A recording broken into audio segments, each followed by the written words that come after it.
যার যার জায়গায় বসো। আমি আজ রাত একটা স্বপ্ন দেখেছি, আমি আজ রাত একটা স্বপ্ন দেখেছি। মায়ার নবী যে স্বপ্ন যেদিন দেখতেন ফজরের নামাজের পর, নবী স্বপ্নের কথা সাহাবায়ে কেরামদেরকে শোনাইতেন, নিজে ব্যাখ্যাও করতেন। সাহাবায়ে কেরাম তারা জানতে চান, নবী গো স্বপ্ন কি? আল্লাহর নবী বলেন, স্বপ্নে দেখলাম বাইতুল্লাহ উমরা করার জন্য আমি তোমাদেরকে নিয়ে বাইতুল্লাহ যাচ্ছি। সাহাবায়ে কেরাম এই স্বপ্ন শোনা মাত্রই সাহাবায়ে কেরামের অন্তরের মধ্যে আনন্দের ঢেউ বয়ে চলল, আনন্দে উৎফুল্ল হয়ে গেলেন। মনের দীর্ঘদিনের মনের আশা, মনের তামান্না,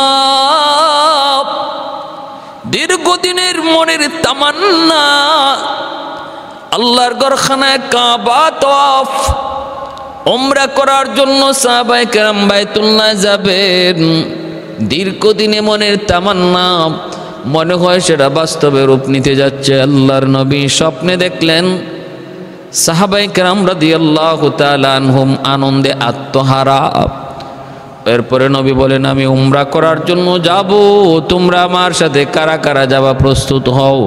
সাহাবায়ে কেরামের মধ্যে তখন কি পরিমাণ আনন্দ, প্রস্তুতি চলছে ওই মানুষগুলার, যে মানুষগুলি হিজরত করেছেন মক্কা থেকে মদিনায়, নিজের বাড়িঘর ছাইরা তারা মদিনায় চলে গেছেন। কারো অনেক আপনজন প্রিয়জন মদিনা মক্কায় রয়ে গেছে, কারো সন্তান মক্কায়, কারো বিবি রয়ে গেছে মক্কায়, কারো মা বাবা রয়ে গেছে মক্কায়, চলে আসছেন হিজরত করে মদিনায়। হয়তো এই সুবাদে তাদের সাথেও দেখা হবে। আর মনের ভিতরে যেই কষ্টটা তাদের বেশি ছিল, যখনই বাইতুল্লাহ খানায় কাবার কথা ইয়াদ হতো তাদের চোখ দিয়া অঝরে পানি ঝরতো। কেউ কারোর সাথে কথা বলতে পারতেন না, কারণ বাইতুল্লাহর মহব্বত, খানায় কাবার ভালোবাসা তাদের কাছে জীবনের চেয়েও বেশি ছিল, সন্তান সন্ততির চেয়েও বেশি ছিল। এজন্য আল্লাহর ঘর দেখতে যাবেন। নবী স্বপ্নে দেখছেন, নবীর স্বপ্ন সত্য। সাহাবায়ে কেরাম আনন্দে আত্মহারা, প্রস্তুতি চলছে, প্রস্তুতি চলছে। আল্লাহর নবীর সাথে 1400 সাহাবায়ে কেরাম তারা প্রস্তুত হয়ে গেলেন। মায়ার নবীর সাথে তারা উমরা করতে যাবেন।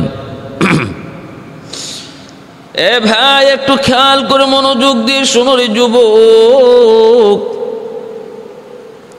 সাহাবায়ে কেরাম রাদিয়াল্লাহু তাআলা আনহুম আল্লাহ নবীর সাথে তারা উমরা যাওয়ার জন্য প্রস্তুতি নিলেন। কতজন? 1400 সাহাবায়ে কেরামদেরকে নিয়ে মায়ার নবী উমরা করার জন্য প্রস্তুতি নিয়ে বের হয়ে গেলেন মদিনা থেকে। মদিনা থেকে বের হয়ে নবী বের হয়ে যাচ্ছেন। এইদিকে মক্কার কাফেরদের কাছে খবর রটে গেল, বিশেষ করে লিডার আবু সুফিয়ান। খবর চলে গেল মুহাম্মদ উমরা করার জন্য 1400 সাহাবায়ে কেরাম লয়া মক্কার দিকে আসতেছে, খানায় কাবা তাওয়াফ করবে, উমরা করবে। সাথে সাথে আবু সুফিয়ান কাফেরদের লিডার, মাতা নেতৃবর্গ যারা আছে তাদেরকে নিয়ে জরুরি এক মিটিংয়ে বসে গেল। একটাই চিন্তা, একটাই পরামর্শ, একটাই এজেন্ডা। মুহাম্মদ তার সাহাবীদের নিয়ে মক্কায় আসতেছে উমরা করার জন্য। এই মুহূর্তে আমরা তাদেরকে মক্কায় ঢুকতে দিব কি দেব না, এক বাক্যে তাদের সিদ্ধান্ত হলো না, কোনোভাবেই আমরা মক্কায় ঢুকতে দেব না।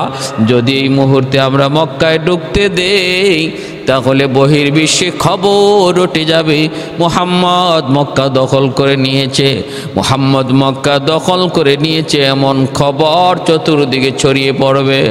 না না, কোনোভাবেই মুহাম্মদকে মক্কায় ঢুকতে দেওয়া যাবে না।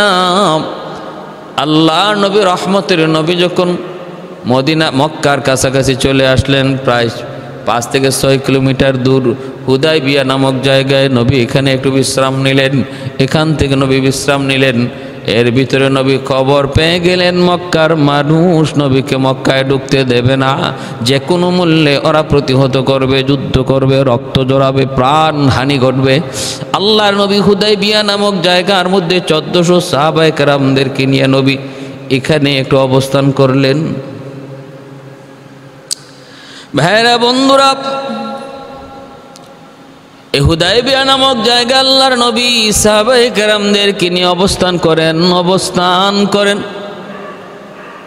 এইবার নবীজি মক্কার মানুষদেরকে একটু বোঝানোর চেষ্টা করবেন যে আমি তো যুদ্ধ করার জন্য আসি নাই, গ্যাঞ্জাম বাড়াইতে আসি নাই, আমি আমার সাহাবীদের নিয়ে এসেছি আল্লাহর ঘরখানা কাবা তওয়াফ করার জন্য। তওয়াফ করে আবার চলে যাব, এই কথাটা বোঝাবেন। নবী এখানে অবস্থান করলেন, সামনে বাড়তেছেন না, পরামর্শ চলছে কি করা যায়। এইদিকে মক্কায়ও পরামর্শ চলছে কি করা যায়। তারা ওখান থেকে নবীকে বিতাড়িত করার জন্য 50 জন কঠিন তীরন্দাজ পাঠিয়ে দিল, যাদেরকে বলল যাও মুহাম্মদ তার সঙ্গীরা যেখানে অবস্থান করতেছে সেখানে তীর বর্ষণ করবা, তাদেরকে ওখান থেকে বিতাড়িত করো। কিন্তু পাহারাদার সাহাবায়ে কেরাম এই 50 জনকে তারা গ্রেপ্তার করে আল্লাহর নবীর কাছে নিয়ে আসছেন। মায়ার নবী, দয়ার নবী ওদেরকে গ্রেপ্তার করে আনার পরেও বন্দি করেন নাই। আল্লাহর নবী তাদেরকে বিনা শর্তে বিনা মুক্তিপণে তাদেরকে আবার ফিরিয়ে দিলেন মক্কায়। ভাইয়েরা বন্ধুরা, এরপরও মক্কার কাফেররা থেমে নাই। ওখান থেকে আল্লাহর নবীকে বিতাড়িত করার জন্য পরের দিন আবার 50 জন তীরন্দাজ 50 জন দুশমন পাঠাইছে আরেক টাইমে, অন্য টাইমে রাতের অন্ধকারে। তখন নবীর সাহাবায়ে কেরামের তাঁবুর পাহারাদার তখন হলেন মুহাম্মদ ইবনে মাসলামা রাদিয়াল্লাহু তাআলা আনহু। আল্লাহু আকবার। এই মুহাম্মদ ইবনে মাসলামা রাদিয়াল্লাহু তাআলা আনহু জানতেন কোনো সাহাবী না, যেমন বুদ্ধি তেমন শক্তি তেমন চৌকান্ন একজন সাহাবী ছিলেন, চৌকুশ। মুহাম্মদ ইবনে মাসলামা রাদিয়াল্লাহু তাআলা আনহু একা এই 50 জন দুশমনরে গ্রেপ্তার করে মায়ার নবীর সামনে হাজির করলেন। এবার আপনারা বলুন, একজন মানুষ 50 জনরে গ্রেপ্তার করে বন্দি করে হাজির করা, এটা কি শুধু শক্তির কাম না এটার মধ্যে বুদ্ধি বেশি দরকার? বুদ্ধির বেশি দরকার। এজন্য সাহাবায়ে কেরামের মধ্যে মুহাম্মদ ইবনে মাসলামা রাদিয়াল্লাহু তাআলা আনহু বুদ্ধি ছিল অনেক বেশি, কৌশল ছিল অনেক বেশি, সাহস যেমন ছিল তেমন তার বুদ্ধিও ছিল। আহা, এই মুহাম্মদ ইবনে মাসলামা রাদিয়াল্লাহু তাআলা আনহু ইনি 50 জনকে গ্রেপ্তার করে নবীর কাছে লইয়া আসছেন। আল্লাহর নবী, দ্বীনের নবী, মায়ার নবী, এই 50 জনকেও নবীজি বন্দী করেন নাই। আল্লাহর নবী এদেরকেও বিনা মুক্তিপণে আবার ছেড়ে দিলেন। কিন্তু বাইরে মনে রাখবেন, এই 50 জনের নবী আটকায় রাখছিলেন কিছু সময়। এর ভিতরে হযরত উসমান গনি রাদিয়াল্লাহু তাআলা আনহুকে আল্লাহর নবী মক্কায় পাঠাইছেন। কই পাঠাইছেন? মক্কায় পাঠাইছেন। প্রথমে পাঠানোর সিদ্ধান্ত নবী বলেন, ওমর তুমি যাও, মক্কার মানুষদেরকে তুমি যা একটু বুঝাও, আমি তাদের সাথে বাড়াবাড়ি করতে আসি নাই, যুদ্ধ করতে আসি নাই, আমি তো এসেছি শুধু আল্লাহর ঘরখানায় কাবার তওয়াফ করার জন্য। ওমর তুমি যা একটু তাদেরকে বুঝাও। হযরত ওমর ফারুক রাদিয়াল্লাহু তাআলা আনহু বলেন, নবী গো, ওগো মায়ার নবী, আপনি যদি আমাকে আদেশ না করেন তাহলে আমি আপনাকে একটা পরামর্শ দিব, আমার একটা রায় পেশ করব। ফয়সালা আপনার রায়টা হলো গো নবী, আমার যদ্দূর মনে হচ্ছে আপনি বেজাল চান না, আপনি তাদের সাথে একটা বোঝাপড়া চান, বোঝাপড়া, একটা সন্ধির মতো চান, একটা আপোষ চান, আপোষ। কিন্তু নবী গো, আমি উমরের দ্বারা সমাধান এবং আপোষ বড় খুব কম হয়। আমি উমরের দ্বারা আপোষ কম হয়, আমি উমরের দ্বারা ফয়সালা বেশি হয়, কারণ আমার স্বভাবটাই হলো এমন, ফয়সালাটা বেশি হয়। এজন্য হযরত ওমর ফারুক রাদিয়াল্লাহু তাআলা আনহু তলোয়ার সর্বদা খোলা থাকতো, যেখানে ফয়সলা করা দরকার তলোয়ার চলতো, দেরি নেই। ওমর ফারুক রাদিয়াল্লাহু তাআলা আনহু বলেন, নবী গো,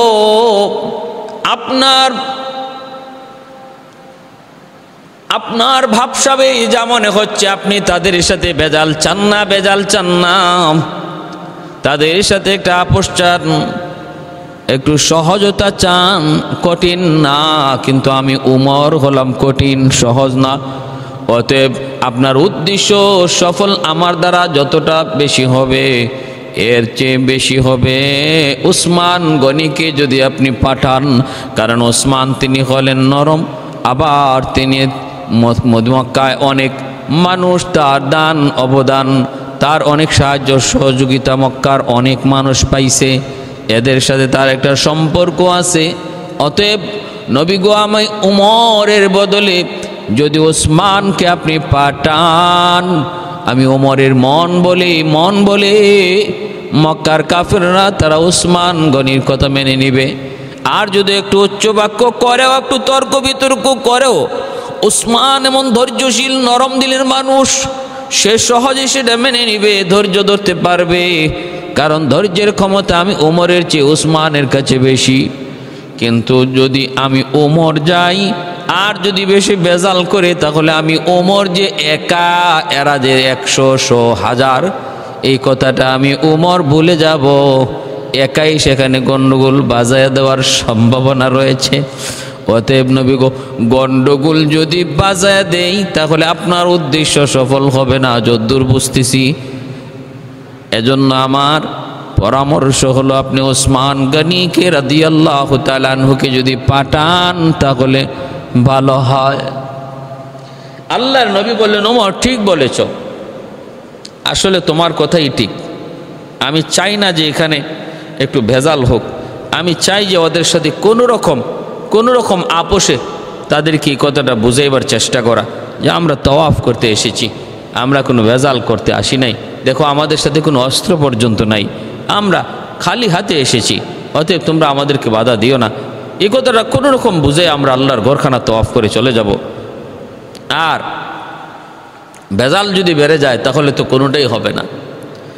আল্লাহর নবী রহমতের নবী বলেন, ওসমান যাও, আরে ওসমান তোমাকেই যেতে হবে, তুমি মক্কার কাফেরদের কাছে যাও, আবু সুফিয়ানের কাছে যায় বলে দাও, আমরা যুদ্ধ করার জন্য আসি নাই, আমরা অস্ত্র শস্ত্র কিছুই আনি নাই, শুধুমাত্র আল্লাহর ঘর তওয়াফ করার জন্য এসেছি, আমরা তওয়াফ করি আবার চলে যাব।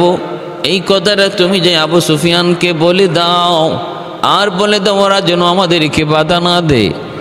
বাধা দিলে পরে গেঞ্জাম বাড়বে। আমাদের গেঞ্জাম করা উদ্দেশ্য নয়, ভেজাল করা উদ্দেশ্য নয়।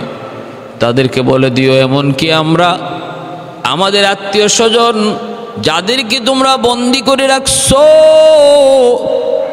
ওই বন্দীদেরকেও আমরা তাদের সাথেও দেখা করব না, তাদের কাছেও যাব না, নিজেদের বাড়ি ঘরের দিকেও তাকাবো না, আমাদের বাড়ি ঘরের দিকেও তাকাবো না, যে আজকে আমার বাড়ি কারা দখল করে আছে এটাও দেখবো না, আমার ভাইটা কোথায় বন্দি তারও খোঁজ খবর নিব না, সন্তানটা কোথায় বন্দি অবস্থায় নির্যাতিত এই খবরও তোমাদের কাছ থেকে লইব না।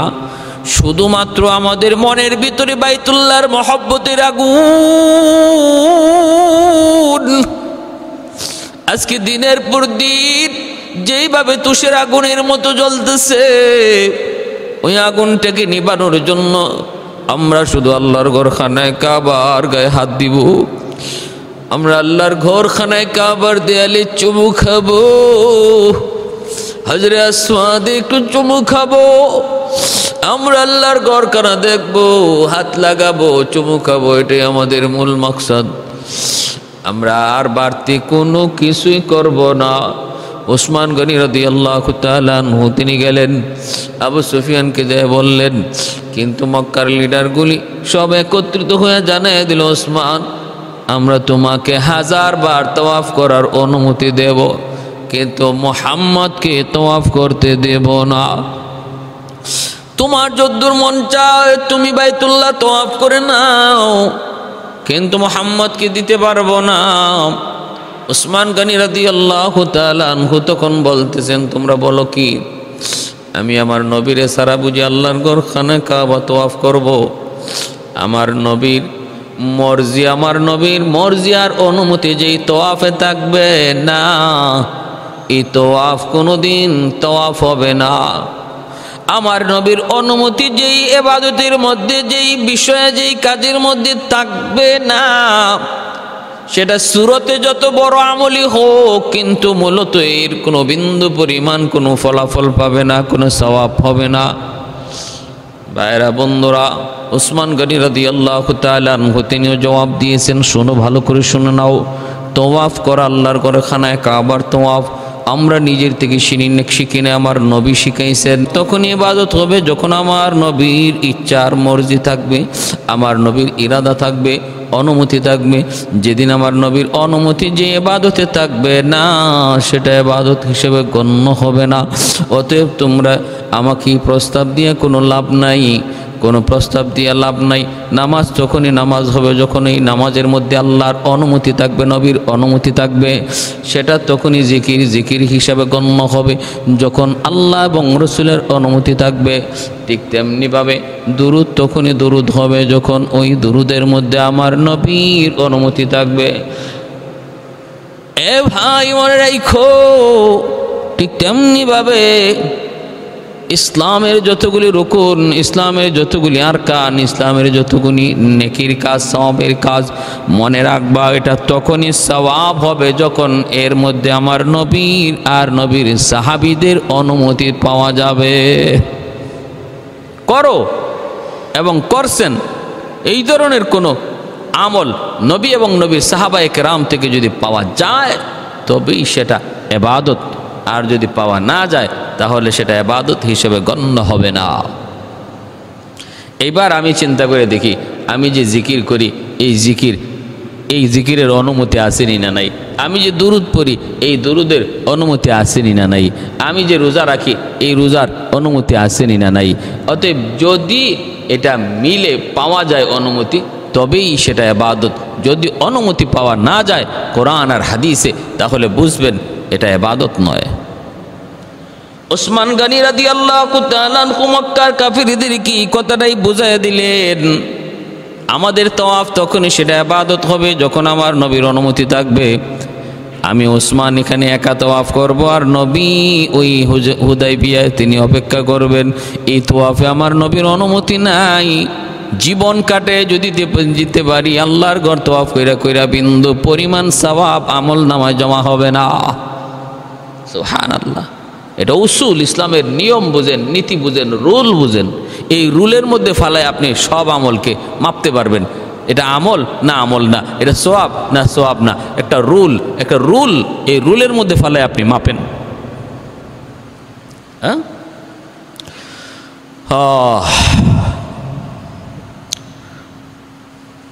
এইদিকে মক্কার কাফিররা খবর পাইল আল্লাহর নবী তারা যে 50 জন তীরন্দাজ পাঠাইছিল, নবী নাকি এদেরকে গ্রেপ্তার করে ফেলেছেন। এরা সাথে সাথে এই খবর পেয়ে হযরত উসমান গনিরও গ্রেপ্তার করে ফেলেছে, বন্দী করে ফেলেছে। আল্লাহ নবী কিন্তু তাদেরকে পাহারাদার মুহাম্মদ ইবনে মাসলামা রাদিয়াল্লাহু তাআলা আনহু বন্দী করে নবীর কাছে নিয়ে আসছেন, কিন্তু আল্লাহর নবী আর তাদেরকে বন্দী রাখেন নাই, বন্দী করেন নাই। নবী তাদেরকে আজাদ করে দিয়েছেন। কিন্তু ওই মুহাম্মদ ইবনে মাসলামা বন্দী করে লই আইছেন, এই খবরটা ওদের কাছে পৌঁছা মাত্রই ওরা হযরত উসমান গনি রাদিয়াল্লাহু তাআলা আনহুকে বন্দী করে ফেলল। এইদিকে উসমান গনি গেলেন, আর খবর নাই, আর আসেন না। একদিন, 2 দিন, 3 দিন চলে গেল, উসমানের কোনো খবর নাই, আসেও না, কোনো খবরও নাই। ওই অবস্থায় দেখা গেল একজন মানুষ, অপরিচিত একজন মানুষ, নবী যখন টেনশনে আমার উসমানের কি হলো, ওই অবস্থায় একজন বৃদ্ধ মানুষ আল্লাহর নবীর কাছে সুরত বদলায় কান্দে নবী তো মানুষের দুঃখ দেখলে পরে নবী পাশে যায় দাঁড়ায় দুঃখের খবরটা নিতেন। কেন তুমি কান্না করো, কেন তুমি কষ্ট পাইছো, কি কারণে?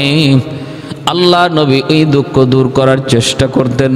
হযরত মায়ার নবী, দয়ার নবী, ওই বুড়া মানুষটার কান্না দেখে নবী দরদ লাগলো, যায় জিজ্ঞেস করেন, ভাই তুমি কাঁদো কেন?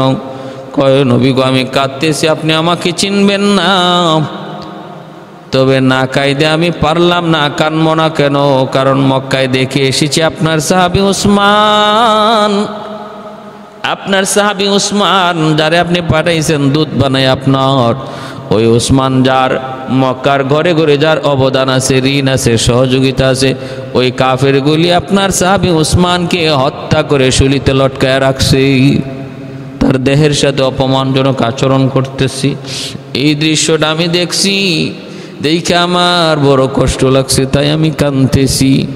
ডাহা একটা মিথ্যা কথা, সত্য না মিথ্যা? একবারে জিতা মিশা কথা। কে সেটা কয়? ইবলিস। এই মিথ্যা কথাটা কইছে কেটা? কয় ইবলিস। কেন কইতেছে? কয় লাগাইবার জন্য, যুদ্ধ লাগানোর জন্য, বাজায় দেওয়ার জন্য। কারণ ইবলিস দেখতেছি ঘটনা কি, বাজে না কেন, বাজে না কেন, বাজে না কেন। ইবলিস প্ররোচনা দিয়া, ওয়াসওয়াসা দিয়া প্রথমে 50 জন পাঠাইল বাজানোর জন্য, দেখে বাজে না, মুহাম্মদ এদেরকে আবার মুক্ত করে দিয়ে দিছে। আবার 50 জন আসছে, ওখানেও বন্দি করা অবস্থায় মুহাম্মদের কাছে আনার পর তিনি আবার আজাদ করে দেয়। শয়তান ইবলিস কয়, ঘটনা কি, ঘটনা কি? আমি তো লাগাইতে পারতেছি না, বাজাইতে পারতেছি না, কেমন করে বাজানো যায়? ইবলিস তখন মনে মনে চিন্তা করলো, ওসমান হত্যার খবর যদি আমি মুহাম্মদ এবং তার সঙ্গীদেরকে দেই, তাহলে আমার মন বলে ওরা এতে ক্ষিপ্ত হইয়া তখন যুদ্ধ করার জন্য মক্কায় ঢুকে যাবে, গন্ডগোল তখন বাজানো যাবে। এজন্য মিথ্যা খবর নবীর কাছে রটাইয়া দিল ইবলিস। আল্লাহ নবী, রহমতের নবী, তিনি তো গায়েব জানেন না। মায়ার নবী, তিনি তো আর গায়েব জানেন না। দয়ার নবী, তিনি চিন্তায় পড়ে গেলেন, মাথায় হাত দিয়ে দিলেন। তিনি তো ভাবতেছেন ঘটনা এমনই হবে, নতবা ওসমান 3 দিন হয়ে যায়, আসে না কেন, আসে না কেন, আসে না কেন? হয় ওসমানকে বন্দি করেছে, নয় আমার ওসমানকে হত্যাই করেছে। যদি এই বুড়া মানুষের কথা সত্য হয়, হত্যাই করেছে। মায়ার নবী তখন সাহাবায়ে কেরামদেরকে বলেন, সাহাবীরা তাবু, উমরা করি না করি সেটা পরের কথা, আগে আমার ওসমান হত্যার বিচার করতে হবে। আমার উসমানের বদলা না নিয়ে আমি নবী মদিনার দিকে কদম দিব না, কদম দিব না। কারা কারা আমার সাথে একমত, আমার হাতে হাত রেখে বায়াত গ্রহণ করো। আল্লাহ নবী বললেন, আমরা উমরা করি কি করব কি করব না সেটাও বড় কথা নয়, এখন বড় কথা হলো দূত হত্যা করা আন্তর্জাতিক আইন অপরাধ। আমার ওসমানের কি দোষ? আমি তো তারে দূত বানায় পাঠাইছি। অপরাধ যদি থাকে আমার হবে, যদি আমার কিছু করতে পারে, কিন্তু আমার ওসমানের কোনো দোষ নাই, কোনো অন্যায় নাই, কোনো অপরাধ নাই, কারণ সে দূত। অতএব এই দূত হত্যা আন্তর্জাতিক আইনেও দণ্ডনীয় অপরাধ। আসো, আমার ওসমানের বিচার না নিয়া, ওসমান হত্যার বদলা না নিয়া আমরা কেউ মদিনায় যাব না। যদি এই কথায় একমত হও, আমি নবীর হাতে হাত রেখে বায়াত গ্রহণ করো, শপথ গ্রহণ করো। সুবহানাল্লাহ। আল্লাহর নবী খালি নরম না জায়গা মতো গরম? ইসলাম নিজেকে জায়গা মতো নরম হতেও বলে, জায়গা মতো গরম হতেও বলে। মুহাম্মাদুর রাসূলুল্লাহ ওয়াল্লাযীনা মাআহু আশিদ্দাউ আলাল কুফফারি রুহামাউ বাইনাহুম তারাহুম রুকআন সুজ্জাদান ইয়াবতাগুনা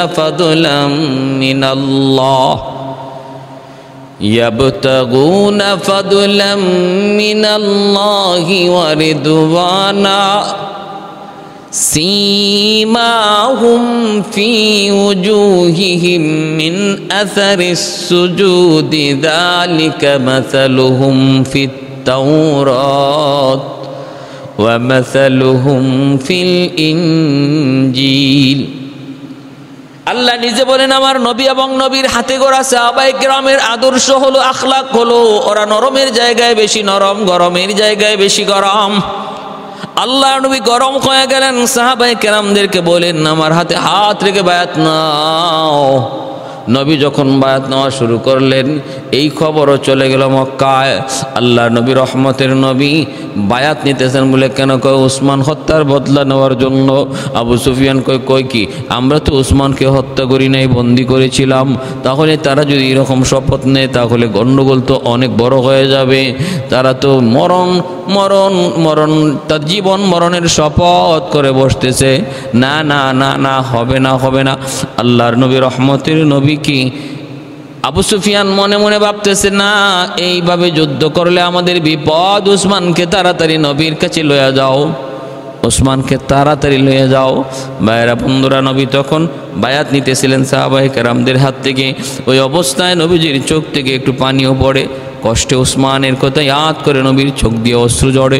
আল্লাহর নবী বলেন সাহাবীরা দেখো, তোমরা সবাই কিন্তু আমার হাতে হাত রেখে শপথ নিয়েছ। আজ যদি আমার উসমান এখানে থাকতো তাহলে সেও তো আমার হাতে হাত রেখে শপথ নিত। অতএব তোমরা দেখো, আমি নবীর একটা হাত আমার উসমানের হাত, আমার বাম হাতটা আমার উসমানের হাত, আর ডান হাতটা হলো আমি নবীর হাত। এই যে আমার হাতটা আমি আমার হাতের উপরে রাখলাম, আমি নবীর হাত ডান হাত, আর বাম হাত উসমানের হাত। আমি উসমানের হাতের উপরে হাত রাইখা শপথ নিলাম, আমার ওসমানও আমার হাতের উপরে শপথ নিল। এই যে আমি নবী ডান হাতটা নিচে রাখলাম, ওসমানও তার হাতটা আমার হাতের মধ্যে রাখলো, শপথ নিল। আমার এক হাত আমার হাত, আর এক হাত হলো আমার ওসমানের হাত। সুবহানাল্লাহ। এইভাবে মায়ার নবী শপথ নিছেন। কে? সেই উসমান গনি রাদিয়াল্লাহু তাআলা আনহু। এত বড় মাকাম, এত বড় মর্যাদা, এত বড় শান, যার নবী তার নিজের একটা হাতকে উসমানের হাত বলেছেন। আল্লাহু আকবার। जान से और माल से इमदाद किया जो, जान से और माल से इमदाद किया जो, हजरत ज़िन्नूरैन है यो शान सहाबा, हजरत ज़िन्नूरैन है यो शान सहाबा। ऐलान कर काबा में किया जिसने इबादत, फारूक लक़ब नाम उमर शान सहाबा, फारूक लक़ब नाम उमर शान सहाबा। मुआविया तेरा नाम से इस्लाम रखेगा, दुनिया की सियासत में तेरा नाम रहेगा, दुनिया की सियासत में तेरा नाम रहेगा। আল্লাহু আকবার। মুআজ্জাজ হাজিরিন, এবার আবু সুফিয়ান তাড়াতাড়ি করে হযরত ওসমান গনিকে মায়ার নবীর সামনে হাজির করলো হুদাইবিয়ায়। হাজির করে বলতেছে, কে বলছে আমরা ওসমানকে হত্যা করছি, নেন আপনার ওসমানকে নিয়ে যান। আল্লাহ নবী অবাক হয়ে গেলেন। নবী তখন বুঝলেন, হ্যাঁ তাহলে আগের খবর ছিল মিথ্যা খবর, বাজায় দেওয়ার জন্য এরকম ইবলিসের কারসাজি। আমাদের সমাজে এমন কিছু মানুষ আসেনি না নাই, যারা সমাজের দ্বন্দ্ব মিটাইতে চায় না, বরং সমাজের দ্বন্দ্ব আরো বাড়াইতে চায়। যারা ভেজাল মীমাংসা চায় না, মুখে কয় মীমাংসা কিন্তু ভিতরে চায় ভেজাল বাড়ো। আমার নেতাগিরি চলবে, আমার বাহাদুরি চলবে, আমার মূল্য বাড়বে, আমার এও টানবে হেও টানবে। এই চিন্তা করে যে মানুষগুলা সমাজের বেজাল কমাইতে চায় না, বরং বাড়ায়া রাখতে চায়, জীবিত রাখতে চায়। মনে রাখবাই, এরা শয়তানের প্রতিনিধি, শয়তানের খলিফা। শয়তান তার দায়িত্বটা ওদের কাজে বুঝাইয়া দিছে। শয়তান তার নিজের দায়িত্বটাই ওদের কাঁধে বুঝাইয়া দিয়া শয়তান এখন অন্য কাজে মশগুল আছে, আর এই কাজটা ওদেরকেই বুঝাইয়া দিছে। আল্লাহ তুমি হেফাজত করো, আল্লাহ হেফাজত করো, সহি বুঝ দান করো, আমিন। ভাইয়ের আমার, আল্লাহ নবী হযরত ওসমান গনিকে পেয়ে গেছেন। এবার নবী বলতেছেন, তোমরা যাইতে দিবা না আমাদেরকে মক্কায় তওয়াফ করতে? বলে না, আমরা আপনার সাথে একটা সন্ধি করতে এসেছি। নবী বলেন, কি সন্ধি? সন্ধিটা হলো আপনি এবছর চলে যাবেন, এই বছর আপনাকে আমরা বাইতুল্লাহ তওয়াফ করতে দেব না, খানায় কাবা তওয়াফ করতে দেব না। আল্লাহ নবী রহমতের নবী বলেন, ঠিক আছে, সন্ধির শর্তগুলা তোমরা বলো আর কাগজ কলম লও। মায়ের নবী কাগজ কলম লইয়া সন্ধিগুলা লিখতে বললেন। নবী প্রথমে বলতেছেন, আগে লিখো সন্ধি কত বছরের জন্য? কয় 10 বছর। 10 বছরের জন্য এই সন্ধি। 10 বছরের ভিতরে আমরা কেউ কারো উপরে হামলা করব না, কেউ কারো উপরে কোনো জুলুম করব না, যুদ্ধ বিগ্রহ করব না। মক্কার সাথে মদিনার সম্পর্ক হবে ভালো, একে অপরের যাতায়াত থাকবে, কেউ কাউকে কোথাও পাইলেও কেউ কারো জন্য দুশ্মন হব না। 10 বছরের জন্য আমাদের যুদ্ধবিরতি, 10 বছরের জন্য আমাদের একে অপরের নিরাপত্তা। আল্লাহ নবী বলেন, ঠিক আছে, আমি মানলাম। এরপরে শর্ত কি? কয় 1 নম্বর শর্ত হলো, এই বছর আপনাকে ফিরত যাইতে হবে মদিনায়। এই বছর মদিনায় ফিরত যাইতে হবে, আপনি তওয়াফ করতে পারবেন না। আগামী বছর আসবেন তওয়াফ করার জন্য, 3 দিনের বেশি থাকতে পারবেন না। বাকি কোনো অস্ত্র শস্ত্র কিছুই আনা যাবে না। এ ভাই, আরো শর্ত কি? কয় আর শর্ত হলো, মক্কা থেকে কেউ যদি মদিনায় যায়, আপনি তারে রাখতে পারবেন না, ফিরায় দিবেন। আমাদের কেউ যদি আপনার কাছে আশ্রয় নেয়, আপনি তাকে জায়গা দিবেন না, ফিরাই দিবেন। কিন্তু আপনার কেউ যদি আমাদের কাছে আশ্রয় নেয়, আমরা তাকে ফিরাই দেব না, আমরা তারে নিজের কাছে রেখে দেব। আল্লাহ নবী এটাও মানলেন। যখন এই প্রস্তাবগুলো নবী মানতেছেন, সাহাবায়ে কেরাম অবাক হয়ে গেলেন। হযরত ওমর ফারুক রাদিয়াল্লাহু তাআলা আনহু আল্লাহ নবীকে জিজ্ঞেস করে বসলেন, নবী গো, এগুলা কি করতেছেন, কি মানতেছেন? সবগুলি প্রস্তাব ওদের পক্ষে। কেন আমরা এত দুর্বল? কেন আমরা এদের কথাগুলি, শর্তগুলি মেনে নিব? ওগো নবীজি, আপনি কি সত্য নবী নন? আপনি কি আল্লাহর পক্ষ থেকে সত্য নবী নন? তাহলে এই কথাগুলা মানেন কেন? আল্লাহর নবী তখন বলেন, ওমর চুপ হও, ওমর শান্ত হও, মনে রাখো আমি নবী নিজের থেকে কিছুই বলি না। মা ইয়ানতিকু আনিল হাওয়া ইন হুয়া ইল্লা ওয়াহয়ুন ইউহা। নিজের থেকে আমি কিছুই বলি না, আমার আল্লাহ যা বলেন আমি তাই বলি। অতএব ওমর এমন কথা বইল না, আমি নিজের থেকে কিছু বলি নাই। ভাইরা বন্ধুরা, ওসমান গনি রাদিয়াল্লাহু তাআলা তো আসলেন, হযরত ওমর এমন কথাও বললেন। হযরত ওমর চুপ হয়ে গেলেন। সন্ধি লেখা হলো। ভাইরা বন্ধুরা, এইবার মাত্র মায়ার নবী স্বাক্ষর দিবেন।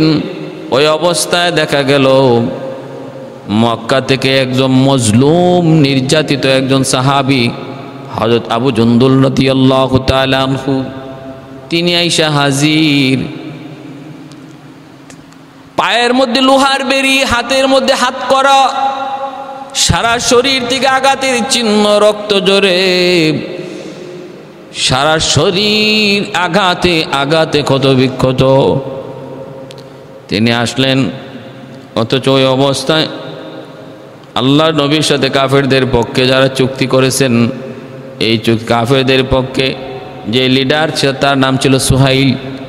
এই সুহাইলের সন্তানই হলেন হযরত আবু জুন্দুল রাদিয়াল্লাহু তাআলা আনহু। হযরত আবু জুন্দুব রাদিয়াল্লাহু তাআলা আনহু তিনি সুহাইলেরই সন্তান। সুহাইল আল্লাহর নবীর বিরুদ্ধে কাফেরদের পক্ষে লিডারি করে, আর তার সন্তান হযরত আবু জুন্দুব রাদিয়াল্লাহু তাআলা আনহু তিনি মুসলমান হইয়া বাবার কারাগারে নির্যাতিত, নিপীড়িত। আল্লাহ নবী হুদাইবিয়ার আসছেন, এই খবরটা পাইয়া কোনোভাবে নিজেরে তিনি দুশ্মনের চোখ ফাঁকি দিয়া এই হাত করা পায়ে বেরি অবস্থায় হুদায়বিয়া হাজির হয়ে গেছেন একটু বাঁচার জন্য, নিজের জান বাঁচানোর জন্য। আইসা আল্লাহ নবীকে বলেন, নবী গো, ওগো মায়ার নবী, একটু তাকায় দেখেন, দেখেন আমার অবস্থা শেষ, ওরা আমাকে মেরে ফেলবে, আমাকে আপনি নিয়ে যান, মদিনায় নিয়ে যান, মদিনায় নিয়ে যান। আইসাই যখন তিনি আল্লাহর নবীর কাছে আশ্রয় চাইলেন, সাহায্য চাইলেন, তখনই তার বাপ সুহাইল ঠাস করে একটা গালে চটকনা মারছে, চোর মারছে, আর বলতেছে, হারামি চল চল, তুই মক্কায় চল। আল্লাহ নবী তখন বলতেছেন, সুহাইল থামো, তুমি আমার আবু জন্দুবের গায়ে হাত উঠাও না, তুমি তো বাবা না, বাবা যদি হইতা সন্তানের প্রতি এতটা নির্দয় তুমি থাকতে পারতা না। একজন বাবা কেমন করে বা সন্তানের এতটা নির্যাতন নিজের চোখে সয়? মানুষ পারে না, পারে না, পারে না, হায়ওয়ানও পারে না। এই জিনিসটা পারে যে হায়ওয়ানের চেয়েও বেশি নিকৃষ্ট, বালহুম আদল। একটা হায়ওয়ানও তার সন্তানের উপর, সন্তানের জন্য নিজের জীবন দিতে চায়, কিন্তু মানুষ হয়ে তুমি তোমার সন্তানটার উপরে এত নির্যাতন করো। আল্লাহর নবী তখন বলতেছেন, সুহাইল আমি আমার আবু জন্দুবকে তোমার কাছে ভিক্ষা চাই। সে বলতেছেন, না, আবু জন্দুবকে দেয়া যাবে না, কারণ এই যে শর্ত আছে। বলে কি? আমাদের কোনো লোক যদি আপনার কাছে যায় আপনি ফেরত দিয়ে দিবেন। আল্লাহ নবী বললেন, সন্ধি তো হয়েছে, ঠিক আছে আমি মানলাম, কিন্তু এখনো আমি নবী স্বাক্ষর করি নাই। চুক্তি হয়েছে, সন্ধি হয়েছে, কিন্তু এখনো সম্পাদন হয় নাই, চূড়ান্ত হয় নাই। অতএব আবু জন্দুবকে আমি তোমার কাছে ভিক্ষা চাই। কিন্তু এরপরও সুহাইল রাজি হয় না, কয় না না, ওরে যদি ফেরত না দেন তাহলে আমরা সন্ধি করবো না, সন্ধি বাতিল করে দিব। আল্লাহর নবী, রহমতের নবী, তিনি তখন সন্ধির স্বার্থে বলতেছেন, বাবা আবু জন্দুব, বাবা কষ্ট নিও না। দেখতেছি নবী সাহাবায়ে কেরামদের চোখ থেকে দর দর করে পানি পড়তেছে। হযরত আবু জন্দুব রাদিয়াল্লাহু তাআলা আনহুর নির্যাতনের দৃশ্য দেখে কোনো সাহাবী এমন নাই যে চোখ থেকে পানি ঝরে না, হুদায়বিয়া কান্নার রুল পড়ে গেছে। হযরত ওমর ফারুক রাদিয়াল্লাহু তাআলা আনহু সহ সাহাবায়ে কেরাম শুধু নবীকে বলতেছেন, নবী গো, আবু জন্দুবকে আর ফেরত দিয়েন না। আল্লাহর নবীও বলতেছিলেন, দেও না, আমার জন্দুবরে দিয়া দাও, আমি তোমার কাছে ভিক্ষা চাই, কিন্তু দেয় না কাফেররা। আল্লাহর নবীও চোখের পানি মুছতেছেন, আর নবী আবু জন্দুবের মাথায় হাত বুলিয়ে বলতেছেন, বাবা পারলাম না। ওই হায়নাগুলি, ওরা মানুষ না, এরা হায়নার চেয়ে আরো খারাপ। যাও, তুমি যাও। কি আমি নবী বললাম, অল্প দিনের ভিতরে আল্লাহর পক্ষ থেকে তোমার জন্য সাহায্য আসবে, আমি তোমার জন্য আল্লাহর কাছে দোয়া করব, হাত উঠে দোয়া করব, তুমি যাও, যাও, তুমি যাও। এই বইলা মায়ার নবী সান্ত্বনা দিয়ে পাঠিয়ে দিলেন, সান্ত্বনা দিয়ে নবী পাঠিয়ে দিলেন। ভাইরা বন্ধুরা, আবু জন্দুব যান, দুশ্মনরা তার রশি ধরে টানে, হাতের বেরি লাগায় টানে, কাঁটাদার বৃক্ষ দিয়ে মাথায় চাবুক মারে। নবী দেখতেছেন, সাহাবীরা দেখতেছে, দর দর করে সবার চোখ দিয়ে পানি পড়তেছে। কেউ কান্না করে করে দাঁড়ানো থেকে বসে গেছেন, কিচ্ছু করতে পারতেছেন না, কিচ্ছু করতে পারতেছেন না। ক্ষমতা ছিল করার, ক্ষমতা ছিল আবু জন্দুবকে নিয়ে আসার, কিন্তু আমার নবী অনুমতি দেন না, শুধু সন্ধির স্বার্থে। এই সন্ধিটা ইতিহাসে ঐতিহাসিক হুদায়বিয়ার সন্ধি। আর উসমান খত্তার বদলা নেওয়ার জন্য যে বায়াত নিয়েছিলেন, সেই বায়াতের নাম ঐতিহাসিকভাবে বায়াতের রিদওয়ান। হুদায়বিয়ার সন্ধি। ভাইরা আমার, এই হুদায়বিয়ার সন্ধি সম্পাদন হয়ে গেল। সম্পাদন হওয়ার পর আল্লাহর নবী তরফ থেকে লেখা হইতেছে, মুহাম্মাদুর রাসূলুল্লাহর পক্ষ থেকে কাফেরদের, মক্কার কাফেরদের কাছে সন্ধি চুক্তি। তখনই সুহাইল সহ লিডাররা কয়, চিঠির মধ্যে যদি মুহাম্মদের সাথে রাসূলুল্লাহ শব্দ লাগানো হয়, যুক্ত করা হয়, তাহলে এই সন্ধি করে আর কি লাভ? সন্ধি তো করছি মাঝখানে সমঝোতার জন্য। আমরা যদি মুহাম্মাদুর রাসূলুল্লাহ স্বীকার করে নিলাম, মুহাম্মদ তিনি আল্লাহর রসুল, তাহলে আর সন্ধি লাগবে কেন? অতএব যদি সন্ধি হয়, দোনোপক্ষের সমঝোতার জন্য যদি একটা চুক্তি হয়ে থাকে, এই চুক্তিনামার মধ্যে মুহাম্মদ শব্দ থাকবে, রাসূলুল্লাহ শব্দ থাকবে না, কারণ আমরা যেহেতু এটা মানি না। নাউযুবিল্লাহি মিন যালিক। আল্লাহর নবী রহমতের নবী বলেন, আলী রাসূলুল্লাহ শব্দটা কেটে দাও। আল্লাহ নবী যখন বলছেন আলী তুমি রাসূলুল্লাহ শব্দটা কেটে দাও, আলী রাদিয়াল্লাহু তাআলা আনহু তখন চিৎকার দিয়া বলেন, নবী গো, আমি আলীর জীবন যাবে, আমি আলীর জীবন যাবে। একবার না 10 বার জীবিত হব, আবার শহীদ হব, জীবিত হব, আবার মরব, তবু আমি আমার যেই হাতে মুহাম্মাদুর রাসূলুল্লাহ লিখেছি, আমি আলী কখনো রাসূলুল্লাহ শব্দ কাটতে পারবো না গো নবী, মাপ চাই, মাপ চাই। আমি আলীর পক্ষে সম্ভব নয়, সম্ভব নয়। আল্লাহর নবী রহমতের নবী বলেন, আলী কাটো। আলী বলে, অসম্ভব নবী গো, আমি পারবো না, বেয়াদবি মাফ করেন। আপনার সব আদেশ আমি মানতে পারি, সব মানব, কিন্তু আমি এটা পারবো না। এটা লিখতে গেলে আমার জান বের হয়ে যাবে, এটা কাটতে গেলে আমার জান বের হয়ে যাবে। আল্লাহর নবী রহমতের নবী তখনও সন্ধির স্বার্থে নিজে কাগজ কলম নিলেন, নিয়ে তিনি নিজের নামের পরে অংশ রাসূলুল্লাহ শব্দ কাইটে মুহাম্মদ ইবনে আবদুল্লাহ নবী লিখে দিলেন। ভাইরা বন্ধুরা, নিজের হাতে নবী জায়গাটা কেটে দিলেন। সাহাবায়ে কেরাম প্রত্যেকের গুসায় আর কষ্টে যেন তাদের ঠোঁট কাঁপতেছে, চোখ লাল হয়ে গেছে। হযরত ওমর বারবার কিরিমিরি খাইতেছেন। হযরত ওমর ফারুক রাদিয়াল্লাহু তাআলা আনহু বলেন, আমি ওমরের জীবনের ঈমান চলে যাওয়ার খতরা ছিল হুদায়বিয়ার সন্ধি।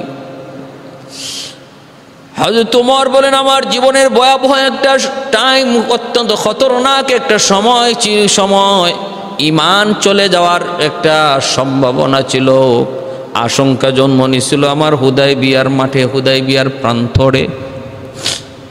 আল্লাহ আমাকে কুদরতি হাতে হেফাজত করছে, আমি বুঝি নাই, আমি এতটা এতটা এতটা এতটা পেরেশান হয়ে গেছিলাম। আল্লাহ যে বলছেন, ওগো নবী, সন্ধি সেটা আপনার এবং আপনার উম্মত এবং আপনার সাহাবীদের জন্য আমি আল্লাহ এটাকে সুস্পষ্ট বিজয় হিসাবে ঘোষণা দিলাম। ইন্না ফাতাহনা লাকা ফাতহাম মুবিনা, সুস্পষ্ট বিজয়। আল্লাহ বলেছেন সুস্পষ্ট বিজয়, কিন্তু আমি উমর তো বুঝি না এটা কেমনে বিজয়। সবগুলি শর্ত ওদের পক্ষে। এমনকি আবু জুন্দুব আসলো চোখের সামনে, বাস পাখি যেভাবে একটা মুরগির বাচ্চারে ছো মেরে নিয়ে যায়, টেনে ছিঁড়ে তারে খেয়ে ফেলে, আমাদের চোখের সামনে আবু জুন্দুবকে ওরা ওইভাবে নিয়ে যাচ্ছে। আবু জুন্দুব কলিজা ফাটা চিৎকার দিয়া কান্না করে আর বলতেছে, নবী গো, আমাকে আপনি ওদের হাতে দিয়েন না। যদি আপনি ওদের হাতে আমাকে দেন, আর আমাকে জিন্দা পাবেন না, ওরা আমাকে হত্যা করে ফেলবে। ওগো নবী, আমার বাবা এটা বাবা নয়, আমার বাপ উনি বাপ নয়, ইনি হিংস্র, অত্যধিক হিংস্র। আল্লাহ নবী চোখের পানি মুছেন আর আল্লাহর কাছে দোয়া করেন, মালিক বন্ধুদের জন্য সাহায্য পাঠাও। यही है तमन्ना, यही आरज़ू है, यही तो सुना है को जी चाहता है। यही है तमन्ना, यही आरज़ू है, यही तो सुना है को जी चाहता है मदीना में जाओ पलट कर न आओ वही घर बनाने को जी चाहता है। सलातो सलामी रसूले मुआज़्ज़म सलामुन अलैका या नबियुल मुकर्रम। सलातु सलामी रसूले मुआज़्ज़म सलामुन अलैका या नबियुल मुकर्रम। यही है तमन्ना यही आरज़ू है यही तो सुना है को जी चाहता है। भाइरा আমার আল্লাহ নবী রহমতের নবী দয়ার নবী সন্ধি সম্পন্ন হওয়ার পর মায়ার নবী সাহাবায়ে কেরামদেরকে নিয়ে ফিরত চলে আসতেছেন। আল্লাহর নবী বলতেছেন সাহাবীরা মাথা মুন্ডায় ফেলো, কিন্তু কোনো সাহাবী মাথা মুন্ডাইতে পারেন না, তাদের কোরবানির জন্তু জবাই করেন না। কি অবস্থা হয়েছিল সাহাবায়ে কেরামের ভিতরে, কি কষ্ট, তারা এই সন্ধিটা মেনে নিতে পারতেছিলেন না। মায়ার নবী যেই নবীর কথা তারা আদেশ করতে দেরি, নবীর কথা মানতে দেরি হয় না। ওই দিন নবী বলেন তোমরা মাথা মুন্ডাও, তোমরা ইহরাম খোলো, কিন্তু সাহাবীরা যেন কথা শুনেনি না। হযরত উম্মে সালামা রাদিয়াল্লাহু তাআলা আনহা, আম্মা জান উম্মে সালামা রাদিয়াল্লাহু তাআলা আনহা, তিনি তখন বলতেছেন নবী গো আপনি আগে মাথা মুন্ডান, আপনি আগে ইহরাম খুলেন, তাহলে হয়তো সাহাবীরা আপনার দেখা দেখি ইহরাম খুলবে। তাই হয়েছে, আল্লাহ নবী ইহরাম খুলছেন, সাহাবায়ে কেরাম ইহরাম খুলছেন। যাইতেছেন এর ভিতরে সূরা ফাতির আয়াত নাজিল হয়েছে। আল্লাহ বলেছেন সুস্পষ্ট বিজয়। আজকে হুদায়বিয়ার সন্ধি নবী গো আপনার সাহাবীদের জন্য সুস্পষ্ট বিজয়। ইন্না ফাতাহনা লাকা ফাতহাম মুবিনা। মায়ার নবী দয়ার নবী তিনি হুদায়বিয়ার সন্ধি হওয়ার পর মদিনায় চলে আসলেন। এরপরে নবীজি নির্দ্বিধায় ইসলামের দাওয়াত দেওয়া শুরু করলেন, কারণ 10 বছরের জন্য চুক্তি, কেউ কারো উপরে হামলা করবে না, কেউ কারো দুশমন হবে না। নির্দ্বিধায় আল্লাহর নবী সম্পূর্ণভাবে চিন্তাহীন আশঙ্কা মুক্ত স্বাধীনভাবে নবী বিভিন্ন দেশে কালেমার দাওয়াত দিতেছেন, বিভিন্ন জায়গায় কালেমার দাওয়াত নিয়ে দূত পাঠাইতেছেন। ভাইরা বন্ধুরা, এইভাবেই চলছে। এর ভিতরে একজন সাহাবী আবু বসীর রাদিয়াল্লাহু তাআলা আনহু, তিনিও মক্কায় এরকমভাবে নির্যাতিত ছিলেন। ভাইরা অনেকেই যারা মক্কা থেকে হিজরত করার নিয়ত করেছেন কিন্তু হিজরত করতে পারেন নাই, কাফিরদের হাতে আটকা পড়েছেন, ওদেরকেই মক্কার কারাগারে রেখে নির্যাতন করা হতো। সেই কারাগারে বন্দী ছিলেন আবু বসীর রাদিয়াল্লাহু তাআলা আনহু। এ নিয়েও কোনো রকম ওদের কারাগার থেকে পালায়া তিনি মদিনায় চলে আসলেন। যেই মাত্র তিনি মদিনায় আসছেন, পিছনে পিছনে 2 জন আইছে। মক্কার কাফিরায়া নবীকে বলতেছে আপনার এই আবু বসীরকে আপনি আমাদের হাতে তুলে দিন, কারণ সন্ধির চুক্তি হলো আমাদের কেউ যদি আপনার কাছে আসে আপনি ফিরায় দিবেন। এই সন্ধির শর্ত মোতাবেক আবু বসীরকে আপনি আমাদের কাছে ফিরায় দেন। আল্লাহ নবী রহমতের নবী বলেন আবু বসীর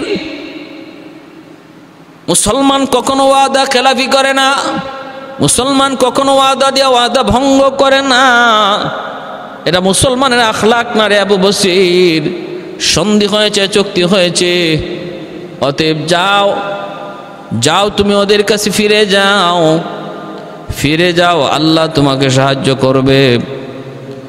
সন্ধির ইজ্জত, চুক্তির ইজ্জত আর সম্মান বজায় রাখতে হবে। যাও তুমি মক্কায় চলে যাও ওদের সাথে। আবু বসির রাদিয়াল্লাহু তাআলা আনহু কান্দেন আর বলেন, নবী গো দিয়েন না গো নবী, কি পরিমাণ নির্যাতন সকাল বিকাল হয়, অনগো নবী আর সইতে পারি না। আল্লাহর নবী বলেন, আবু বসির ধৈর্য ধরো। মদিনার সাহাবীরাও তারাও কান্না করতেছেন নিরুপায়। আল্লাহর নবী আবু বসিরকে দিয়ে দিলেন এই দুইজনের সাথে।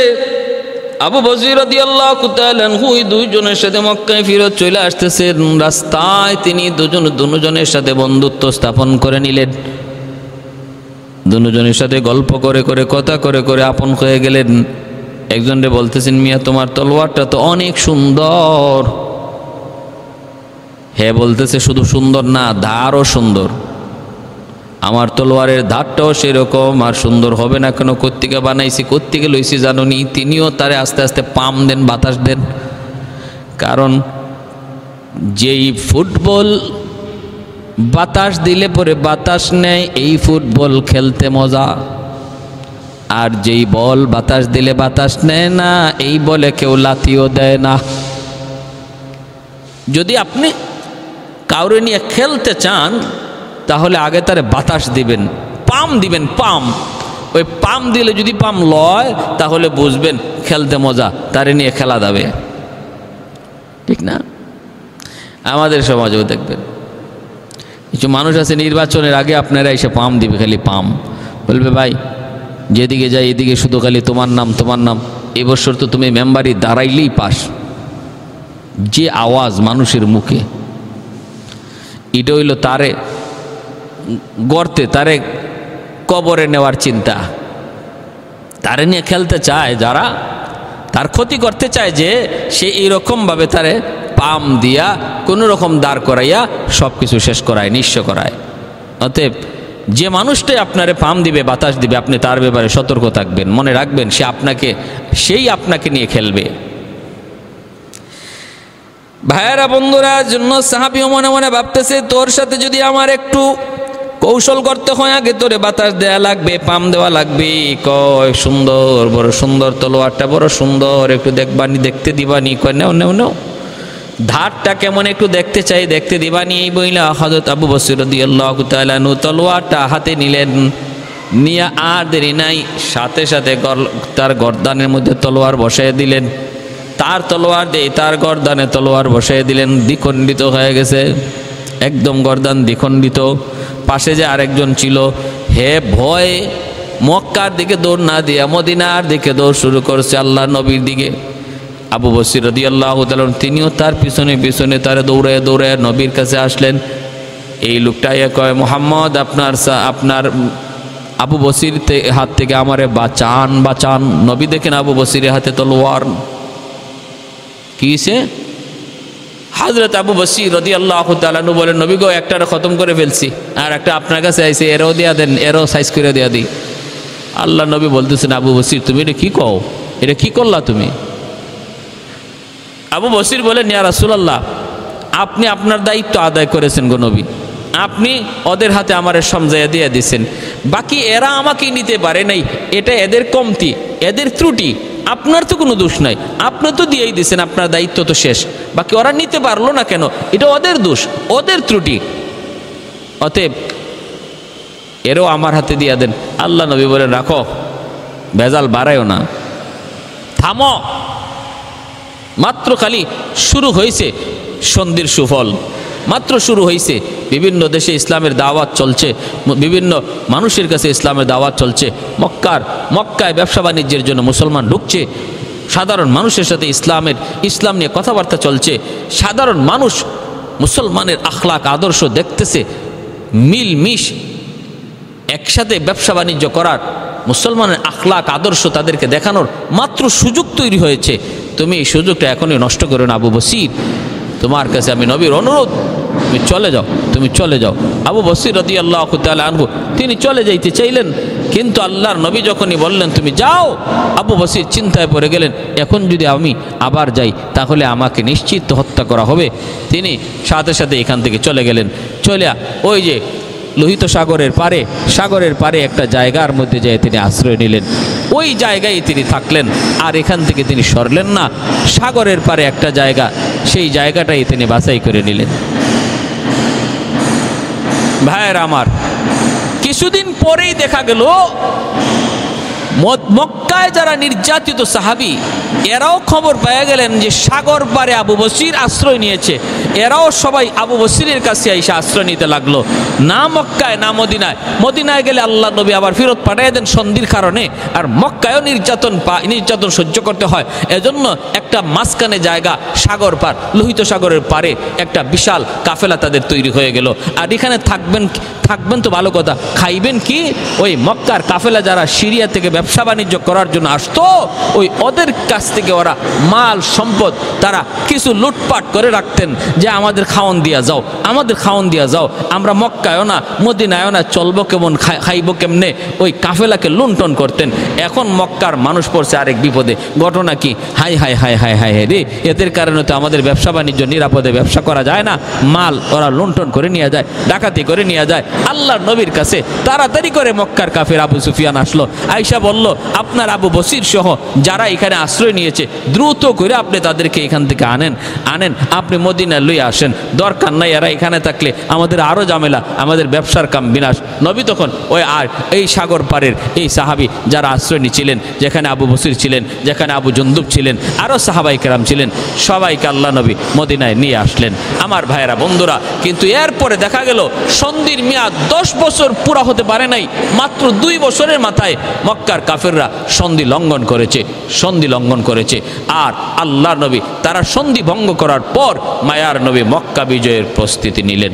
আল্লাহ আমাদের সবাইকে আল্লাহর নবীর এই হিকমত এবং আল্লাহর নবী সাহাবায়ে কেরাম সহ ইসলামের জন্য যে নিবেদিত প্রাণ ছিলেন, আল্লাহর নবীর হুকুমের সামনে তারা যে এইভাবে মাথা নত ছিল, তারা যা জীবন যাবে তবু ইসলামের মান ক্ষুণ্ণ করা যাবে না, যে আদর্শ নিয়ে সাহাবায়ে কেরাম তারা জীবন কাটাইছেন, ওইভাবে আমাদেরকে আল্লাহ পাক আমাদের জীবন কাটাইবার তৌফিক আল্লাহ আমাদের দান করুন। ওয়া আখির দাওয়ানা আনিল হামদুলিল্লাহি রাব্বিল আলামিন।